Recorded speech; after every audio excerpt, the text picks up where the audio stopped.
Existe um momento silencioso na vida em que uma pessoa começa a perceber que algo não está encaixando. Ela segue o roteiro que sempre disseram ser o correto. Estuda, trabalha, busca estabilidade, corre atrás de reconhecimento, tenta construir algo sólido. Mas em algum ponto surge uma pergunta incômoda que ninguém ensinou a responder. Para que tudo isso? Não é uma pergunta que aparece em momentos de fracasso. Muitas vezes ela surge justamente quando as coisas parecem estar funcionando. Quando a rotina está organizada, quando os objetivos estão claros, quando a vida parece caminhar dentro do esperado. Ainda assim, por dentro, algo começa a parecer estranho. Como se houvesse uma sensação de que todo esse esforço está sendo investido em algo que escapa pelas mãos. E essa sensação não é nova. Há milhares de anos, um dos homens mais poderosos, ricos e respeitados de sua época chegou exatamente ao mesmo ponto. Cercado de glória, sabedoria e conquistas, ele começou sua reflexão com uma frase que ecoa até hoje como um choque de lucidez. Vaidade das vaidades, tudo é vaidade.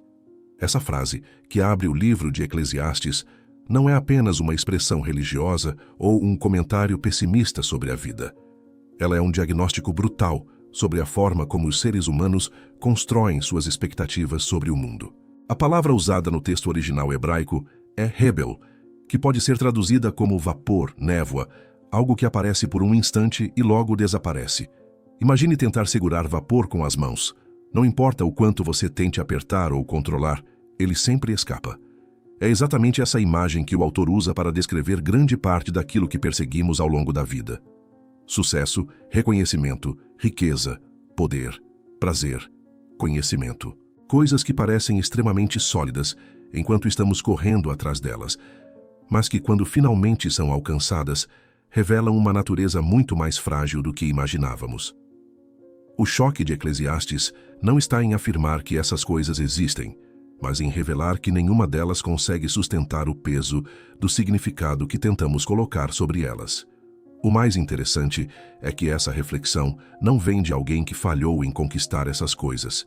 Pelo contrário, o autor tradicionalmente associado a Eclesiastes é Salomão, um rei conhecido na tradição bíblica por sua sabedoria extraordinária, sua riqueza incomparável e seu poder político.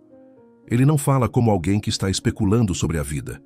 Ele fala como alguém que experimentou praticamente todas as possibilidades que o mundo poderia oferecer.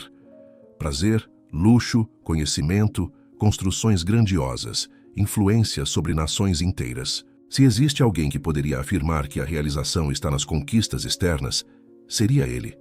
No entanto, sua conclusão segue uma direção completamente diferente. Depois de observar tudo o que construiu, tudo o que acumulou e tudo o que experimentou, ele chega a uma percepção desconfortável. A escada do sucesso pode ser longa, difícil e cheia de recompensas. Mas chegar ao topo não significa encontrar aquilo que se esperava encontrar. Essa percepção atinge diretamente uma das ilusões mais comuns da vida moderna. A ideia de que o próximo objetivo finalmente trará uma sensação de completude. Muitas pessoas vivem com a impressão de que a vida está sempre prestes a começar de verdade.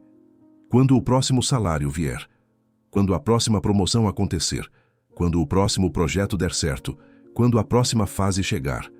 A mente humana se acostuma a viver em modo de antecipação, sempre olhando para frente, esperando que o próximo marco traga a satisfação que ainda não apareceu.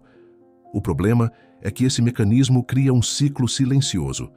Cada conquista gera um pequeno momento de euforia, mas logo depois, a mente projeta um novo objetivo no horizonte. E o processo recomeça.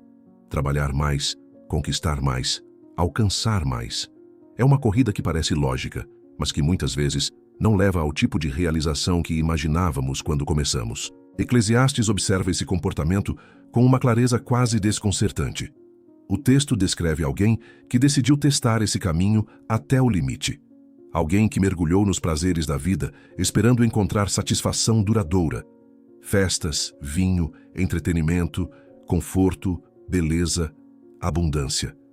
Durante algum tempo, essas experiências parecem oferecer exatamente aquilo que prometem. Elas distraem, aliviam, estimulam. Mas com o passar do tempo, algo começa a mudar.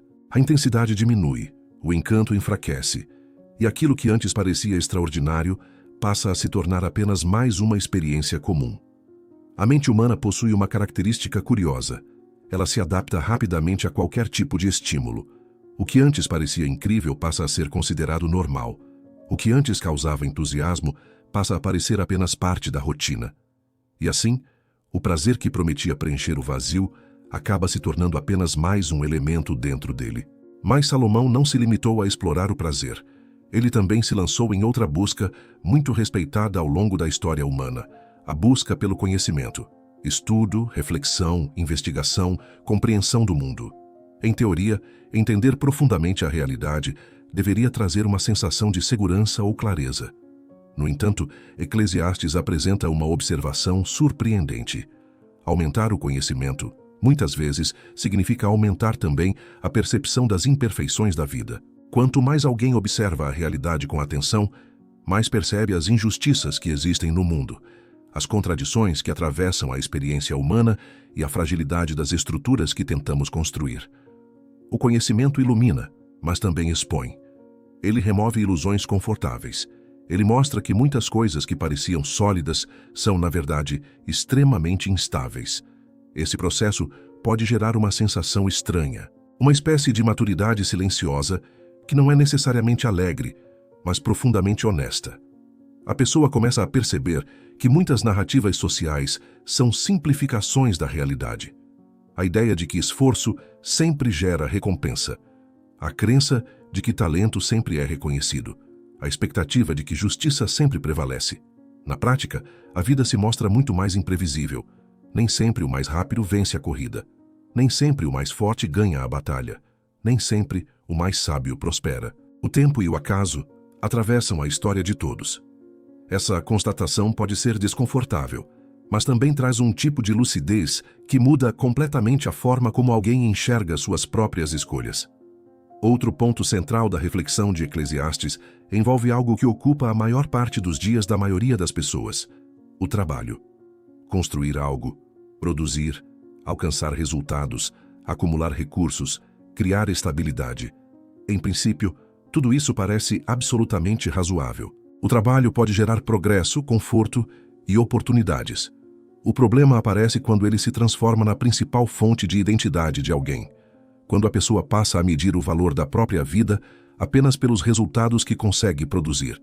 Salomão observa que muitas pessoas dedicam décadas inteiras a construir patrimônios, projetos ou empresas, acreditando que isso trará segurança duradoura. No entanto, existe um detalhe que raramente é considerado com profundidade suficiente. Ninguém controla o destino final daquilo que constrói. O tempo passa, as circunstâncias mudam e, eventualmente, tudo aquilo que alguém levou uma vida inteira para edificar pode cair em mãos que não compartilham do mesmo cuidado ou propósito. Essa percepção não é apresentada em Eclesiastes como um convite ao desânimo. Pelo contrário, o objetivo do texto parece ser remover ilusões para que a vida possa ser vivida com mais consciência.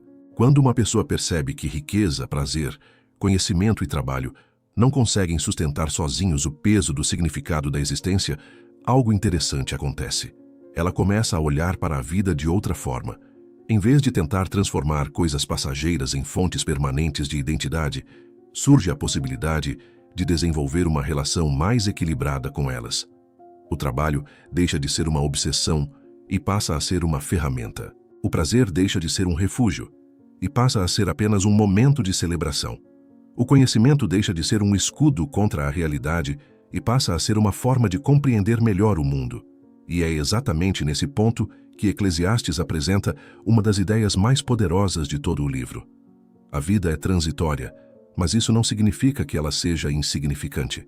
Pelo contrário, a consciência de que o tempo é limitado pode transformar completamente a maneira como alguém escolhe viver. Quando uma pessoa acredita que sempre haverá mais tempo no futuro, ela tende a adiar decisões importantes, negligenciar relacionamentos e tratar os dias como algo garantido. Mas quando existe clareza sobre a fragilidade da existência, cada escolha ganha um peso diferente. As pequenas experiências se tornam mais valiosas. As relações humanas passam a ter mais importância. O presente deixa de ser apenas uma etapa entre objetivos e passa a ser reconhecido como o próprio espaço onde a vida acontece.